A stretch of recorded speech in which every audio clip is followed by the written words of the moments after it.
Hi everyone. So after having completed this constitutional and extra constitutional bodies, now we are entering into a new section, and that new section we are starting with this cooperative society. So whole of this video will be dedicated on the discussion on various aspects, various dimensions of the cooperative society. So without wasting time, let us see that what is going to be layout of this chapter, in what all direction we will be discussing this cooperative society. So as usual, as we have been discussing what and why aspect of any particular topic, so we'll be discussing that why these cooperative societies has been created and what these cooperative societies are. Then we'll be discussing the formation of cooperatives. Suppose you and 10 or 15 of your friends want to form a group, and then you want to form this cooperative society. So what is the process is going to be? Whether central government will have any role in the formation of these cooperative by your friends, or state government. So what agency is going to authorize you to form these cooperative societies? Then role of these cooperative societies in India, that we'll be discussing marginally. We'll not get into detail, but we'll be discussing that what has been the role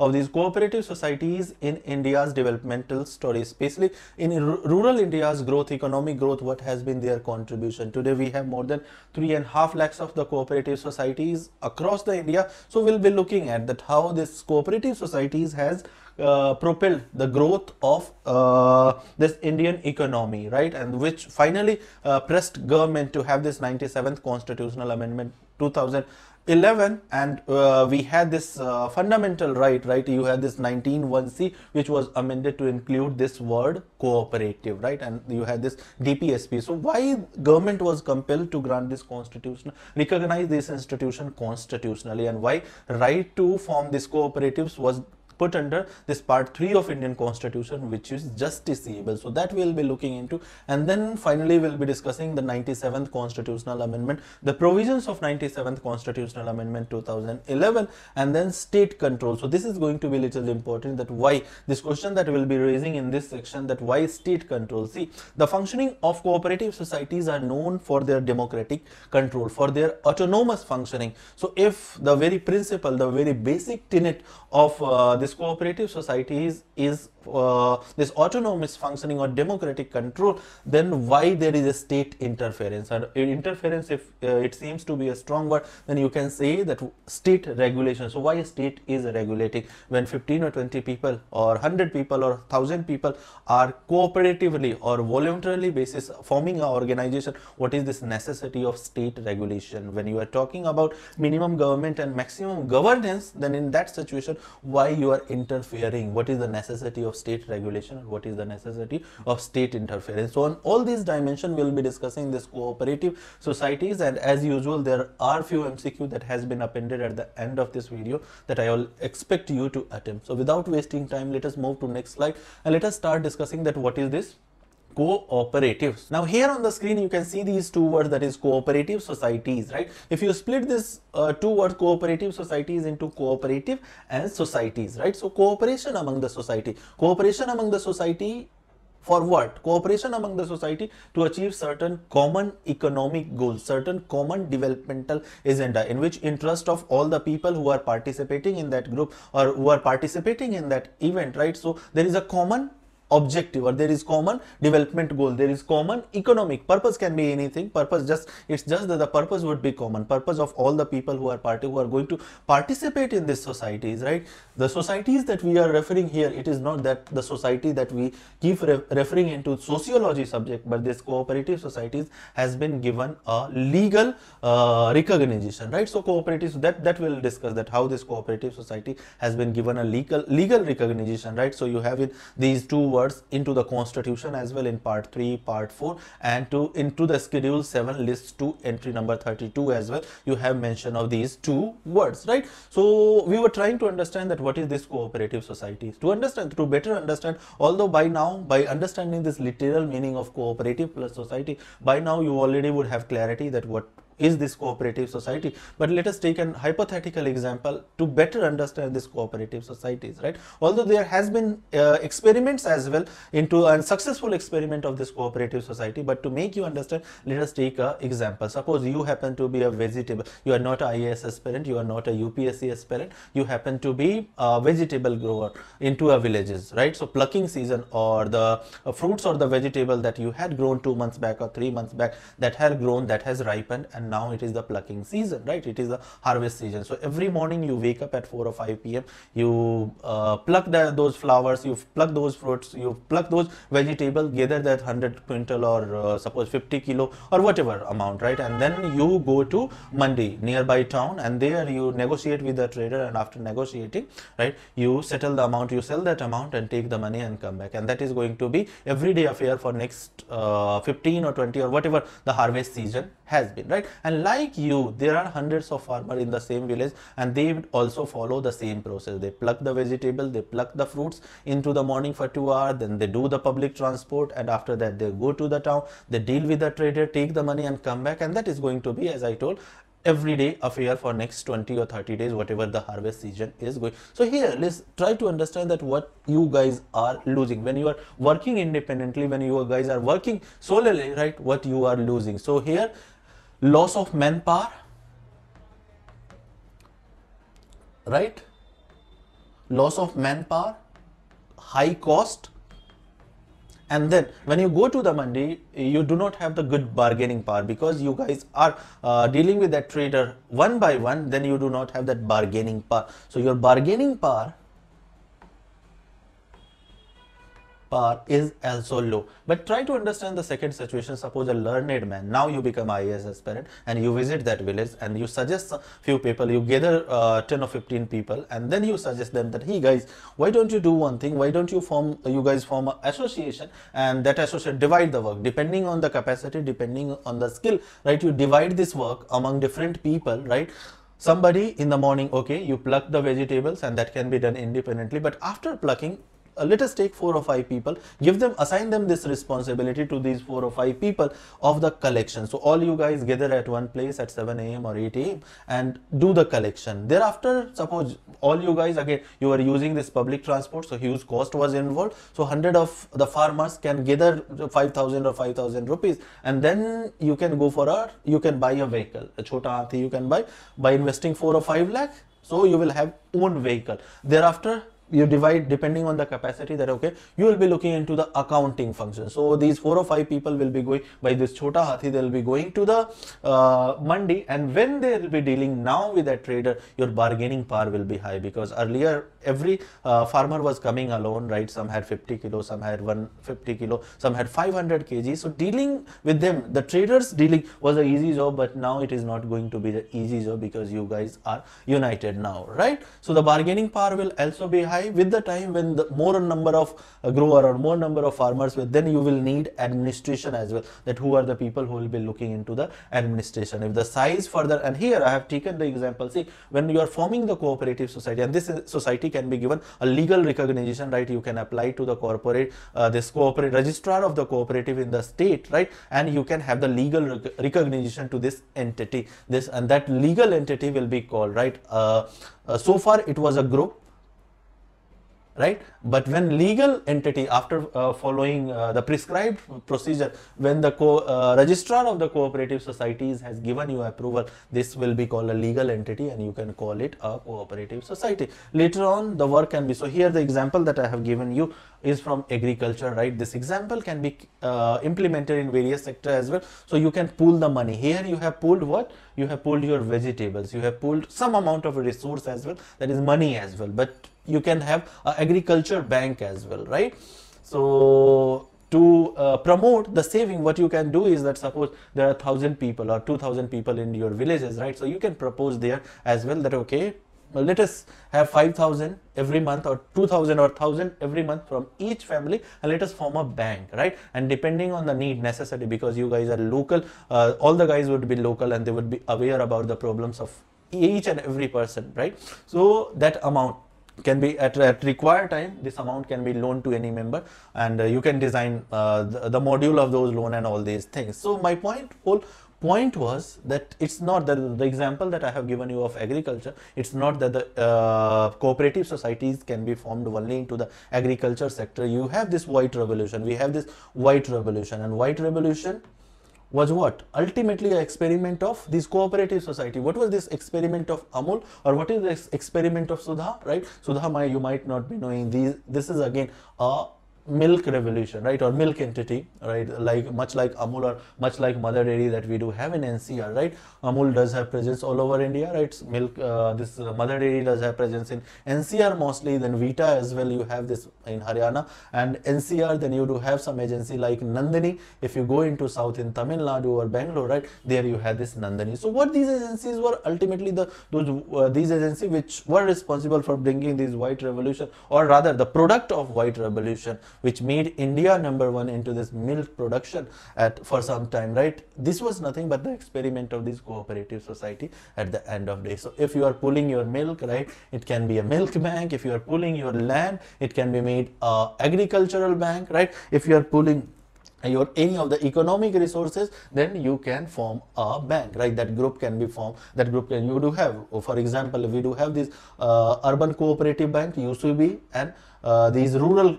cooperative banks we do have, right, on the same line. So I hope the understanding you will have by now that what is this cooperative. So cooperative, mind you, cannot only be into the agricultural field or only into this milk field, it can be in credit, right. You do have various kind of cooperatives, agriculture cooperatives, credit cooperatives, those are called, right. You can form this producer cooperatives,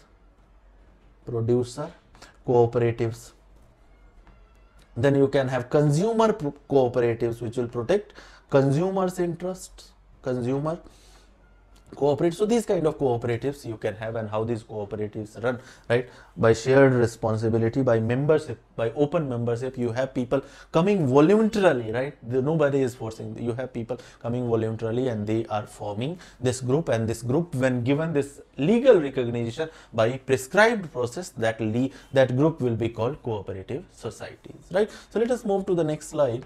And this is, here you do have these images of Amul, Mother Dairy, PMC Bank. Although this PMC Bank will be taking this case of, although this was also a cooperative bank, but this PMC Bank, if you have been reading this current affair, you would have an idea that this is now, at least now, this is a failed project.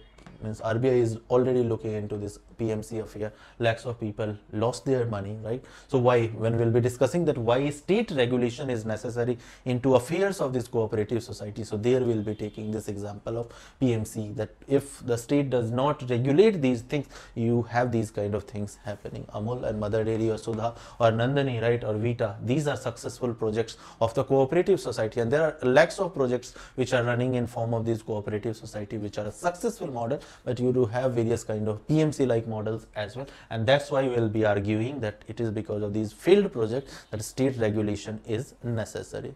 Now, without wasting time, let us move to the next slide and let us start discussing that if you have to register, if you or your friends have to register a cooperative society, what is going to be the process. So you will notice that the minimum ceiling has been defined into the law, and the minimum number of people to form a cooperative society is going to be 10. However, there is no upper ceiling, right. You can have 50 people, you can have 100 members, you can have 1000, you can have 1 lakh people, right. When you will see that you do have various kind of urban cooperative bank or the rural cooperative bank or many kind of organizations that you will see, they will have 1 lakh or 2 lakh members, right. So those are also cooperative. So the point is that the minimum ceiling has been defined that at least 10 members need to agree voluntarily, then only you can apply for this cooperative society. Your group can be recognized as a cooperative society only when you do have 10 members. However, there is no upper ceiling. So that is one learning on this slide. Now the thing is that, okay, means which is going to be the authority in the State Department, Home Ministry or the Rural Development Ministry. So you do have a separate department, and that head of that department will be called Registrar of the Cooperative. So if you have to say here, one additional information that will be required before discussing this, and that additional information is that there are two kind of cooperative society depending on the area that they will be dealing in. So suppose if you have to span, or if you have to constrain the area of operation of your cooperative society within that particular state, within a particular state, then your society will be called state cooperative society, and this categorization I am doing based on the area of operation. Or suppose the another example is that if a particular cooperative society is seeking recognition to operate or to deal in more than one state, then that cooperative society will be called multi-state cooperative. Just this multi, you will have to add, right, multi-state cooperative society. So why did I pointed it out? So I pointed it out because the authority which is going to approve or which is going to recognize your cooperative society, that is going to differ. So if you want to license or if you want your group to be recognized as a cooperative society to deal within a particular state, then this registrar of cooperatives will be from that particular state, that state appointed registrar of cooperative. At the central level as well, you have this registrar of cooperative at the central level, and if you have to seek recognition of your group to be recognized as a multi-state cooperative, in that case you will have to apply to this registrar of cooperative at the central level, right? So that clarity I hope you will have. Now you will be applying whatever document, whatever prescribed document that has been given by this registrar of cooperatives, right? You will be filling, you will be giving all those documents. So after that there will be minor scrutiny, and if you are eligible or if your group does have potential, right, then it will be approved or reject based on his assessment, registrar of cooperatives assessment, right? So initially, suppose you started with 10 members, then a few people got added, 100 members, again few people added, then 1000 people, 1 lakh people, and this number is bound to grow if your project or your cooperative society is functioning in a right manner, right? So see, initially when you had this 10 members, so division of labor at that stage, who will be looking into accounting, who will be looking into administration, who will be looking into collection, that work was easy, right? You are going to do this, you are going to do this, you look into this function, I'll look into that function. So that job was easy. But when you do have these members, in that case, right, you will notice that it is not going to be direct democracy, right? Means you do not, means all these 1 lakh people, all these 1 lakh members do not recognize each other. They have added themselves into this cooperative society based on the successful works of that organization, right? So here now the administration is going to be difficult, and here you will have to form this board, right? So instead of people individually who knew each other, right, instead of those looking into the affair, right, the affairs of the cooperative society will be looked in by board, and who all people will be on these boards, how many people, right? So on how many people, there is regulation by this 97th constitutional amendment. Right now we are not studying this 97th constitution. In this video we'll be studying, but right now we are just giving you idea from the generalistic point of view, right? The basic information, right? So who all people and how many people will be on a particular board, that will be decided by the state legislature, and that has been mentioned into the 97th amendment, and this information we'll be discussing again, right? So here the earlier what you had is direct democracy, now you have is indirect democracy, right? When you have these so many members, so to efficiently manage this cooperative society, you will have this board which will efficiently run. You will have to include certain professionals of accounting, certain professionals of administration as well, and then this is how this cooperative society is going to run, right? You will have to conduct these elections for the board member. These points we will be discussing. To how to form this cooperative society, I hope you will have an idea on. The authority is going to be this registrar of cooperative at the state level and registrar of cooperative if you have to work in more than one state, right? So I hope you will have an idea on how to form this cooperative society. Now if we look at that, how these organizations run or how these organizations were formed, right? So these organizations are formed by, these organizations are voluntarily formation, right? Nobody is pushing each other, right? Nobody is forcing you to come or join, right? These are going to be voluntarily formation. You have group of people coming together, and the control on this organization will be very democratic, right? Although you might argue that it may be direct democracy or indirect democracy, but then control is going to be largely more or less democratic. You will have members participation, and those members are ultimately going to choose those board members as well. As far as state regulation is concerned, see, state regulation, although there will be, and why these state regulation will be there, that reasoning will be looking, but the state regulation will be very minimal, and you will see, again I am pointing out that point, that you will see that the members participation is going to be more, and that's why in relation to these cooperative societies, it is often called that they are voluntary formation, and the control is going to be democratic. Then members economic participation, whosoever member is coming, right, they are pooling on their resources, and then this is how that cooperative society will be formed, right? There will be autonomy and independence because the state regulation is minimal, right? It is not like public sector bank, or it is not like those private sector bank where you will have control of these governments, right? The autonomy and independence, and that's why these organizations are known for their democratic control and autonomic functioning. Then there will be concern of concerned for community, because this has been formed at the village level, this has been formed within 2 or 3 villages, right? So each people would be knowing each other, and that's why whatever decision or whatever loaning, that who are the people who are eligible for, or who should be given loan, who should be extended loan, so those decisions will be taken based on the community requirements, based on the community's consideration, and that's why there will be concern for community. You will notice that there will be education, training and information of the people as well, right?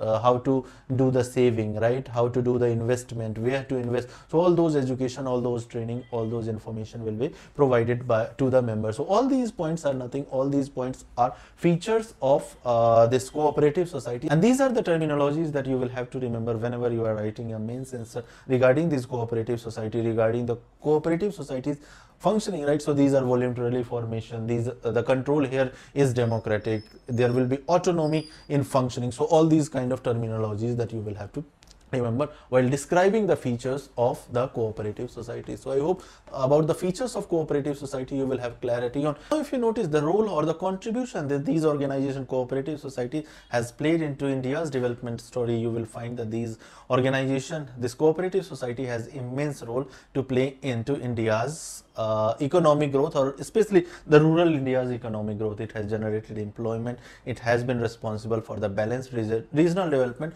although in this direction balanced regional development, when I have used, right, it may be exaggerated, but as far as the employment generation is concerned, if you take well-known example, well-known successful project of this Amul or Mother Dairy, right, whether it has generated employment, I leave for you to assess, to check whether these Mother Dairy and Amul has generated employment or not. It has brought economic prosperity. As far as this women empowerment, again this women empowerment by this cooperative society might seem exaggerated, but if you notice again, I have put up just 2 examples here. You do have this cooperative society called Women Industrial Cooperative Society Limited dealing into Ahmedabad, and you have another organization that is in shorthand form named Seva. I am not getting into the details of all these organizations, right? Because if I started getting into the function or the mission or the vision of these organizations, these are all examples of the cooperative society. So right now I am not, although means it started when I am saying Mother Dairy or Amul, these organization has right now, the current situation is that these organization has developed completely into the public body from the private. First they started from the cooperative, then private limited, and these organizations has completely changed right now themselves into the public body, right? Public organization, public limited, right? But they started ultimately. So whether they generated, these Mother Dairy or Amul had generated employment or not, what is this Tamil Nadu Youth Cooperative Limited? So the time it started, there was huge amount of unemployment into Tamil Nadu. Youths were suffering the kind of situation that we do have, and with that the particular vision to employ the youth, you had a starting of this cooperative society named Tamil Nadu Youth Cooperative Society. This organization, although the name has currently been changed, but this organization exists even today. So the basic or the primary objective of this cooperative society was to generate employment and employ the unemployed, right?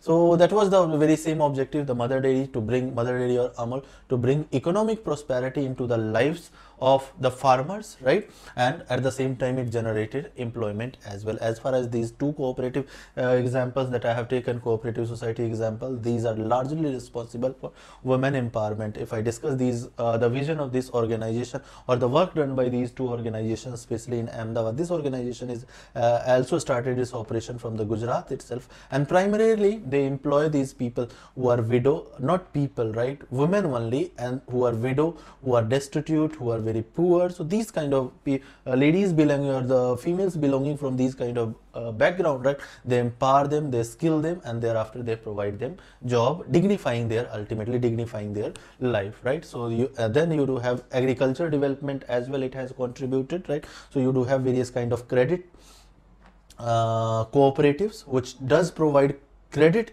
or money to these agriculture, these farmers, right? When formal banks penetration is very low. Even today you do have, in go to the hinterland, you will find the bank at 10 kilometer or 15 kilometer. In that situation, it is these credit cooperatives societies that come to the rescue. Or informal organization, if you notice, these informal organization charge very high rate from these farmers, and in that case there is a middle path between these informal organization and formal one organization, that middle path is this credit cooperative, who does provide credit to these needy farmers, right, at much nominal rate. So I hope the role or the contribution, I know that there is scope, I can go into detail, but I'm not getting into the details because videos are already getting lengthy. So I hope the role or the contribution that these organizations, this cooperative society has played into India's economic growth, right, you will have clear idea on. Now we are moving on to this question, that if the story or the saga of story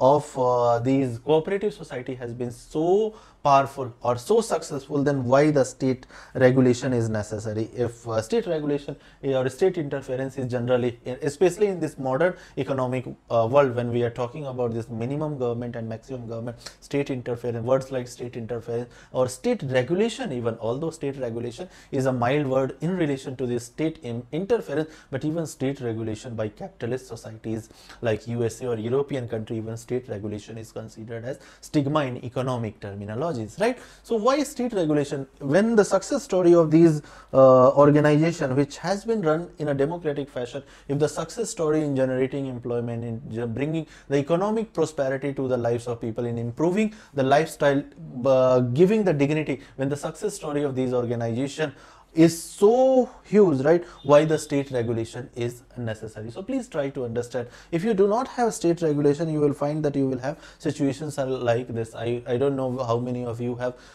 been knowing about this Adarsh housing society scam, and that's why I have taken this copy snapshot from the Wikipedia page. So you have this very infamous Adarsh housing society. So one example, another example, one addition, that besides these credit cooperative society example that I took, besides when I was describing these types of cooperative society, so I had given you example that there can be many types of cooperative society. One can be dealing into the credit area, and that will be called rural cooperative banks, right? Then you can have this producer cooperative society, consumer cooperative society dealing into the agriculture, where land consolidation will be done. Besides that, there may be housing cooperative societies as well, and this scam is from that housing cooperative society. You can read these, I'm not getting into that. Here you have this politician and bureaucrats and retired military personnel as well, who had usurped the flats that were meant for the Kargil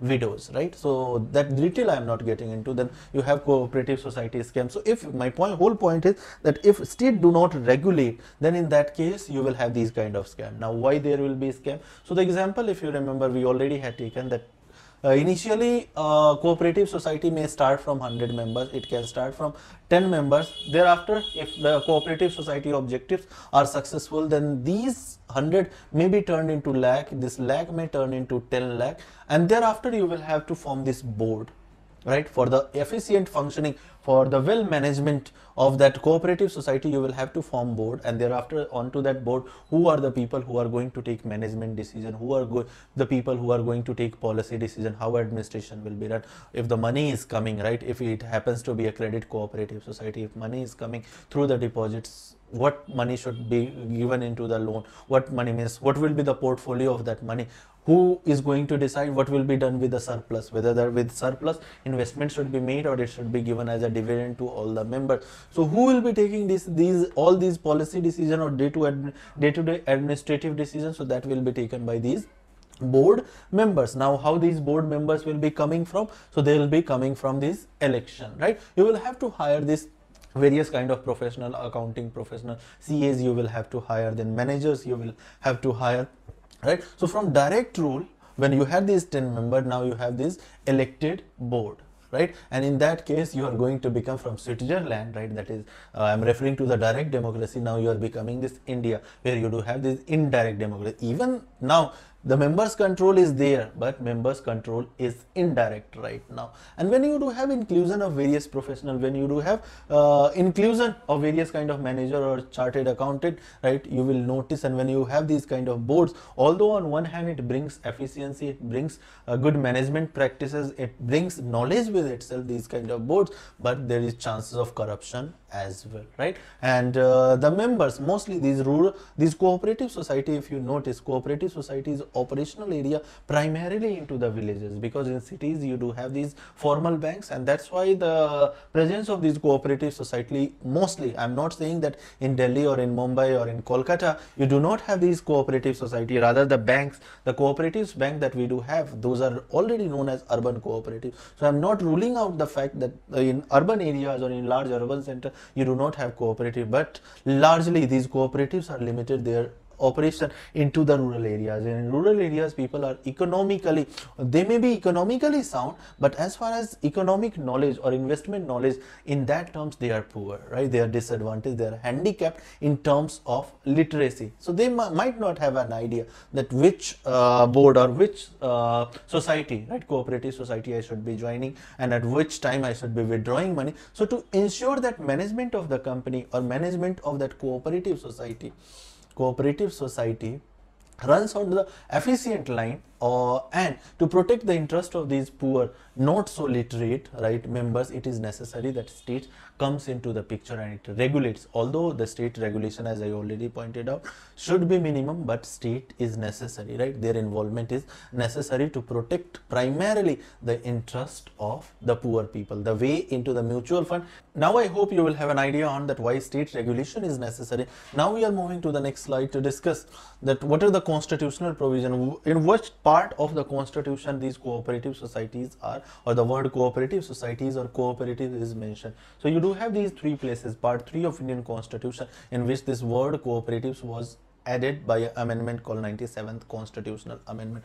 So into this, and that point again we will be discussing, right? You have this Article 19(1)(c), where you have these two words, that is union and association. Along with these union and association, right to form union and right to form association, right, this word by the way of 97th Amendment called the cooperative, right to form cooperatives, was added by 97th Constitutional Amendment in 2011. So that is one place where you will find this word cooperatives mentioned into the Indian Constitution, that is part 3 of Indian Constitution, into the fundamental rights section. The second place is directive principle of the state policy, that is part 4 of Indian Constitution, right? You have this Article 43, and into this Article 43, right, you have Article 43B that was added, right? So the second place where you will find this word cooperative is that DPSP, part 4 of Indian Constitution. And the third place that you will find mention of these cooperatives into the Schedule 7. Into this Schedule 7 you have this list 2, which is dealing with the state legislations, right, subjects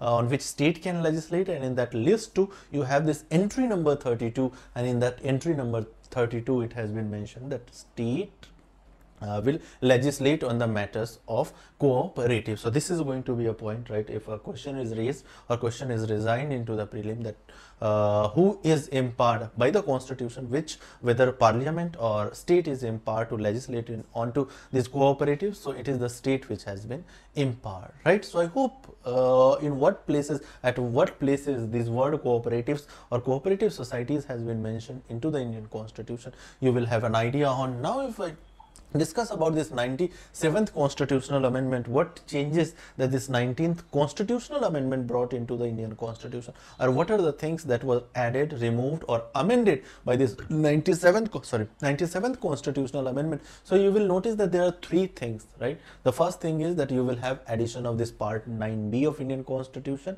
right? Prior to this part 9 and part 9A we already have dealt with, right? What was this part 9 was dealing with? So part 9 was dealing with panchayat. What was this part 9A dealing with? It was dealing with urban local bodies. So these two parts, part 9, part 9A, we already have covered as part of when we were discussing this Panchayati Raj institution and urban local bodies, that is municipalities, municipal corporation, all these stuff. So part 9 and 9A was inserted by this 74th Constitutional Amendment. Now you have this addition of a new part into the Indian Constitution, and that is 9B, and that was added by 97th constitutional amendment, and the sub-article that I talk about, right, which was added or which were added into this part 9b, because if you are adding a part, right, you will have to add certain article or sub-article, right? So this article 243, again, we already have studied when we were discussing this Panchayati Raj institution and urban local bodies. Now the sub-article that was added into part 9b of Indian Constitution, that was sub-article 243H to sub-article 243T, right? So this was the first addition by 97th Constitution. The second thing, or the second amendment, so this was added, right? Part 9b was added and not amended. Second thing that 97th Constitutional Amendment is going to do, that it is going to amend what? It is going to amend this Article 19 that is dealing with the right to freedom, right? So 19(1)(c), you will notice that that will be amended, and by 19(1)(c) amendment, right, you will notice that in 19(1)(c), prior to this amendment, you had these two words, right to form, that we already have discussed, right to form union and right to form association. But what this 97th Constitutional Amendment is going to do, in 19(1)(c), right, it will insert a new word, and that word will be cooperative societies. So here added, part 9b was added here into this Article 19, that is part 3, that was amended. Again, the third thing that it is going to do is it is going to add what? It is going to add one sub article into directive principle of the state policy, that is part 4 of Indian Constitution. So this sub article 43b will be added, right? So two things were added and one thing was amended. So these words you will have to read carefully. It might be that it was amended, part 9 was no, or this 43b was amended. No, 43b was not amended, 43b was added. Or 19(1)(c) was added. No, 19(1)(c) was already existing. You had already these two words, that is right to form association and right to form union. Now by addition, this right to form cooperatives,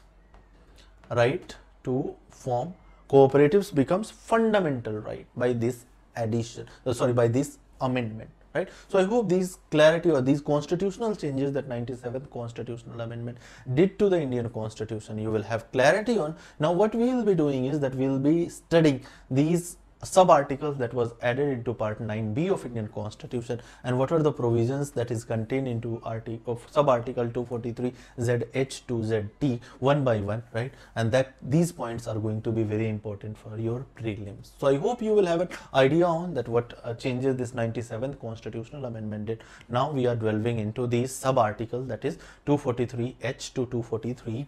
So let us take these sub-articles one by one and let us, so these are the sub-articles and these are the subject matters, right? So these things, when you will get PDF, you can read this. We are right now getting into discussion of all these things, right? So let us move to the next slide and let us start our discussion with sub-article 243ZH. So sub-article 243ZH is nothing, whatever terminology, whatever complex terminologies that we are going to use during these sub-articles discussion from I to T, right? So those terminologies, difficult terminologies, has been defined in a clear manner in this particular sub-article, that is ZH, right? So what is this board? What is this cooperative society? What is this multi-state cooperative society? So we already have discussed what is this single state cooperative society within the state whose operation will be limited only to the one particular state, and what is this multi-state whose operation will be not limited, means it will be limitless to 3 or 4 states. What is this cooperative society? We already have discussed. What is this board? So board is nothing when the size of this cooperative society increases, so you will have certain elected members, elected, not nominated members. You will have certain elected members, right, who are going to sit and who are going to take decision on the direct democracy and indirect democracy that we discussed, right? So I hope the article ZH or sub-article ZH you will have clarity on. Now we are moving to the next slide to discuss this article or sub-article ZI. So this sub-article ZI deals with these three things, that is incorporation, regulation and winding up, right? So the process of this cooperative society starts with the incorporation. Incorporation means registration, how this cooperative societies will be registered. Once it has been registered, which agency is going to regulate, what will be the role of the state, what will be the role of board. So that thing is called regulation. And then winding up, if you want to means wind up the operations of a existing, if the board wants to wind up the operations of an ongoing cooperative society, so what is the process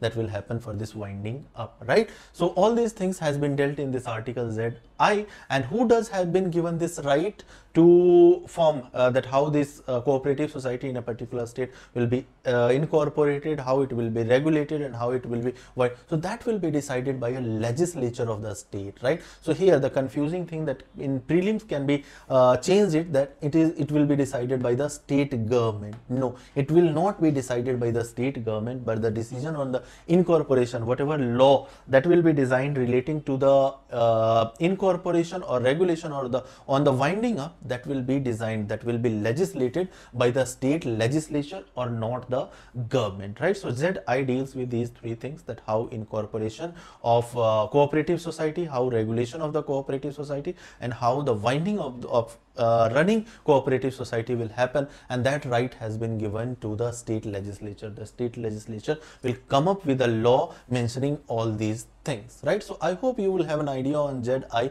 Now we are moving to the next sub article, that is ZJ, and ZJ deals with the composition of the board. So I hope you already have an idea on this meaning, exact meaning of the board. Board is nothing but an elected body, although there is provision that the co-option can happen. What is this co-option we will be dealing with, right? So what will be the composition, what will be the maximum, what will be the minimum composition? So that has been dealt in this article ZZ or sub article ZZ.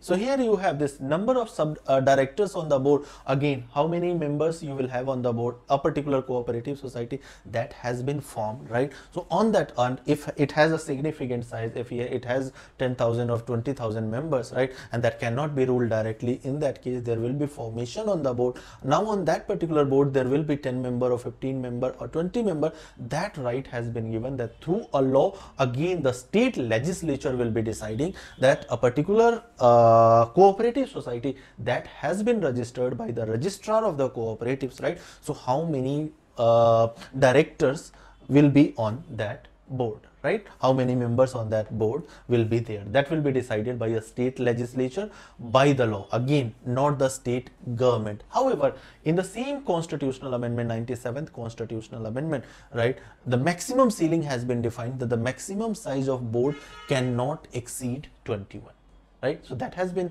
defined by the Parliamentary Act. Now one thing that you can again raise the question, that hey, you said that this cooperative society is in entry number 32 into the list 2. So how come Parliament is enacting this 97th constitutional amendment? So see, Parliament is not legislating on this what you call cooperative society. Parliament, by 97th constitutional, Parliament has done constitutional amendment. It has not legislated. As far as legislations are concerned, that how many board members, how many directors, how these cooperatives will be incorporated, who is going to regulate, how it will be. So all these power has been given to the state legislature, respective state legislation. It is not the Parliament is doing anything in this regard, right? It has just done the constitutional amendment, right? So I hope that confusion will be over. So okay, board has been formed.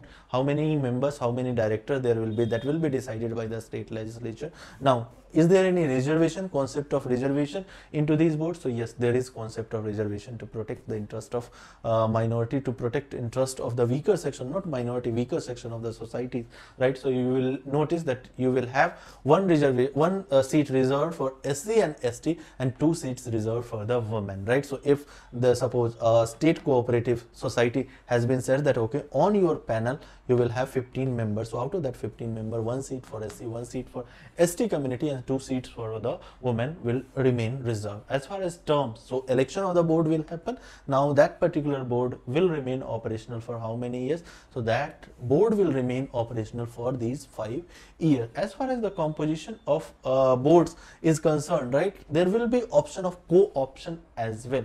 So you may have, what is this co-option? Let us discuss. So you may have, see, all these people who have been elected, they might not be professional, right, based on their popularity or based on their past record while working for that particular cooperative society. Might be that they may get elected, but they may not be operational onto the banking, they may not be operational on that, how investments should be, how the portfolio, whatever amount that we have received as a credit cooperatives, right, whatever amount through the deposit that we have received, what amount should go get into the loan, what amount we should keep with ourselves, what surplus should be given to the shareholders, or whether surplus should be saved for the company's boosting up, right. So those decisions will be made by the experts. So you will notice that there is option that the maximum of two people can be co-opted on this board, and that number, that two people, will be in addition to this 21, that is the maximum size of board can have. So that two people that will be co-opted, which have knowledge into finance or banking, right, so that number will be in addition to this 21, right. So they can be co-opted, but while taking any decision, whenever any resolution has to be passed by any board or decision has to be taken on which voting is necessary, you will notice that these two people will not have voting rights. Without voting rights, they will be co-opted on the board, but without voting right. Right. So that was about the composition of the board, that how many members, what will be the term, all these things. As far as election of this board member is concerned, right, so which body is going to conduct election? Whether it will be Election Commission of India or State Election Commission or any other body, which body will be conducting the election of these board, right. So in a state, suppose 5,000 cooperatives are there, and out of that 5,000, right, there are 4,000 cooperatives which are significant, right, which size is huge. So you will have these boards into these 4,000 cooperatives. Now how this election and which body will be conducting this election, which body will be taking care of the superintendent direction and control of the electoral role, and which body will be preparing all these things, that will be decided again by the law, and law will be made by respective state legislature. So this point I am continuously emphasizing, that the all rights, although 97th constitutional amendment has been done by the parliament, but all the rights, most of the right has been extended to the state legislature, considering that it is this cooperative is in entry number 32, that is in state list 2, right. So I was talking about that which body will be conducting this election, that will be decided by state legislature by the law. Now the common practice has been that it is the registrar of the cooperative, that is a special department with a special head that has been created by various state to deal with the issues of the cooperative. Generally it is not the State Election Commission, generally it is not the Election Commission of India, right. Election Commission of India anyway cannot come into the role. At max the state can recommend that let State Election Commission conduct the election of these board members. But again, it is not the State Election Commission as well, rather the registrar of the cooperative, the registrar which had given approval for the registration, or which had given approval for the inclusion of that particular group as a cooperative society, it is that body that is going to conduct the election, right. Mostly again, state legislature does have power that it can provide, or it can delegate this responsibility to any other agency, but the practice more largely has been that it is the registrar of cooperative which has registered this body is going to conduct the election. So I hope on the election aspect as well you will have clarity on. Now we are moving to the separation and the suspension of the board. So at times, see, generally because these bodies are known for democratic functioning and autonomy in their functioning, right. So generally it is expected that state, although state has been regulating in almost every sphere that we have been seeing, right. So state legislature is regulating by the law, but generally it is expected that much like Panchayati Raj institution and much like urban local bodies, generally it is expected that once chosen, right, here you were choosing this sarpanch, panch, ward member, ward councillor, all those things, but here you are choosing these board members. Here members of urban cooperative or local these rural cooperatives are choosing these board members, right. Their term has also been defined that it is going to be 5 years. So generally it is expected that once a board has been elected, it will remain operational for next 5 years. However, there is provision, and that provision has been made that in certain circumstances this board can be suspended or suppressed, right. But the safeguard that has been on those certain circumstances will be discussing, right. But the one safeguard that has been provided to this board, that see, once a board, suppose you consider that board has, so you do have one additional point again, that this accounting, this, the role of this board is to maintain the account, that okay, how much revenue that you got in a particular year, how have you spent this money, not whether you are protecting the shareholders interest or the members interest or not, then that will be audited as well. All these documents that has been accounted, that will be audited as well. So auditing role that we'll be discussing into the same video. So we are not getting, so if state legislature or the authority of state feels that particular board or particular cooperative society has willfully or persistently defaulting on their demands, right? So suppose it had taken loan from any of the formal bank and it is not repaying that loan, or if it has taken deposits and it is not paying back that deposit. So if there is persistent bank default, or if there is negligence in the performance of their duty, so in all these cases you will notice that the state legislature can appoint a particular authority, and that authority can take decision that that particular board may be suspended. However, the safeguard that I was talking about, that once a elected body or elected board has been suspended by a state agency, that you will have to conduct election within the 6 months. The same provision that we had into Panchayati Raj institution and the urban local bodies. Generally, it is expected. See, even if it is not suspended or suppressed, it is generally expected that the election, I am talking about the election. So generally it is expected that election of these board member will happen prior to dissolution of a party. So if the term of a particular board was 5 years, so generally it is expected that on completion of 4.5 years or 4 years or 8 months, even before completion of the term of the previous board, right, election will be conducted, so that you have a new board in place before the previous board is dissolved. So that was about election and the suppression and suspension of the board and the safeguard that has been provided. Now we are talking about into ZM article, sub-article ZM, about the audit of accounts of the cooperative. So cooperative society which does have board, it has been again in 97th constitutional amendment, it has been mentioned that it will be whatever accounting. So every bank or every agency does their accounting, right? So that accounting will be audited as well. Audited, what is the meaning of audit? Audit is nothing but appraisal, right? So appraisal regarding that what is the amount that you have generated as a revenue, how you have spent. So all those accounting functions will be audited. Now who will be auditing? Whether the government? So no, not government directly, but the state government has been given power. And now here it has been mentioned that the state government has been given power. So state government will be appointing on their panel various kind of agency which does have expertise into auditing, various kind of agency which does have expertise in auditing. And out of, so suppose on that panel 10 agency has been appointed, out of the 10 agency, one agency, a particular cooperative society will have to pick up, and that agency will be auditing the accounts of cooperative society, right? So that power of appointing the auditing agency on this panel has been extended to the state government. Once and thereafter, whatever audit report that this agency has audited of that cooperative society, that audit report will be submitted to the state legislature. So see, the panel appointment will be done by the state government, but the audit report will be looked into by the state legislature, right? So here one difference that you will have to understand: the state legislature by law can provide for the audit of this any cooperative society. So auditing as well, ZM, you will have clarity on. Now we are discussing Z, and ZN is dealing with the annual general meeting. So every year, right, it is instructing that state legislature may by law provide that how many annual general meetings any cooperative society will have, right? So that is nothing. Now ZO, if I talk about, so ZO deals about right of a member, right? So on the boards you may have 20 people, you may have 15 people.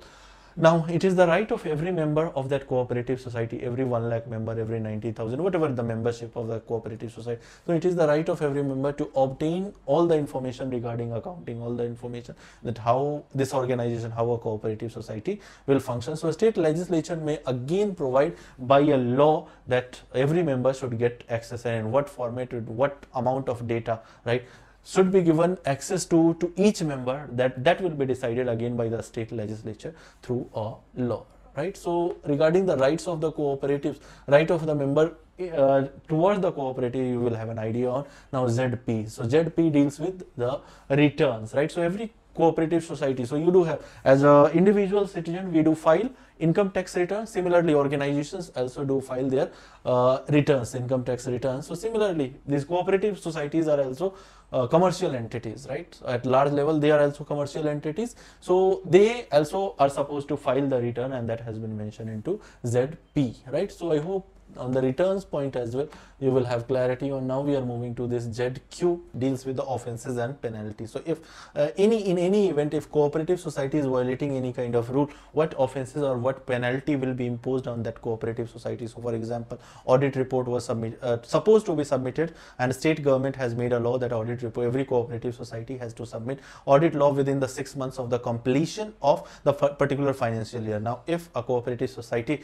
has violated that law, if it has not submitted that audit report within the 6 months, what penalty or what offense, right, it will be committing, right? So that has to be decided again by the legislature of the state by law, right? So offenses and penalty. And why I'm not taking giving the time to all these things, because these things are plain simple, and that's why there is no point of spending much time on this. If I talk about ZR, so ZR deals with this multi-state cooperative. So multi-state cooperative, we already have discussed that if a particular cooperative society does have operation in more than one state, so that cooperative society will be called multi-state cooperative. Now in relation to, so far whatever rules on the composition, on the election, on the audit, right, we already have studied that on all these dimensions, it is the state legislature which was empowered that how election will be conducted. On the boards, right, how many members will be there, what will be the composition, what will be, so all these things we already have discussed, and those powers we have discussed that a state legislature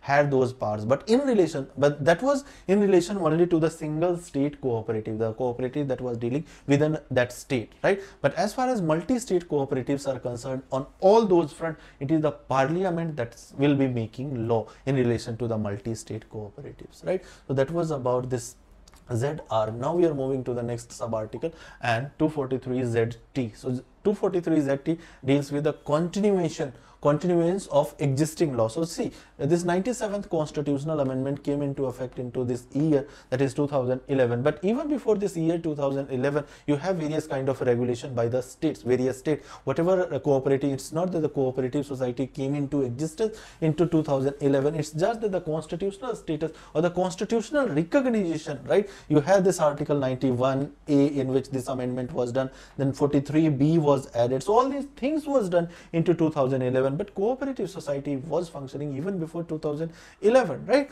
So there were certain state regulation even before in regards to these state regulation, or the state legislatures were dealing with these cooperative society through their separate laws. Now after this 97th constitutional amendment, this what this ZT talks about, that whatever provision that this 97th constitutional amendment has done, right, if those provisions are in conflict with the state legislature's law in relation to these cooperative, then those state law will be allowed to remain operational only for next 1 year, means until 2012. So that is what this ZT talks about. The another thing ZT talks about, that maybe that state legislature itself may repeal that conflicting law, or if the state government does not choose to repeal that particular law, in that case that law will remain in operation only for next 1 year. So that was about this 243 ZT, and with this we are wrapping, because this was the last sub article into this 97th constitutional amendment. Right now we are moving wrapping up this lecture with these two MCQ, first and second. So these are two MCQ that I expect you to attempt until we come up with the next lecture on the official languages. Till then, bye bye.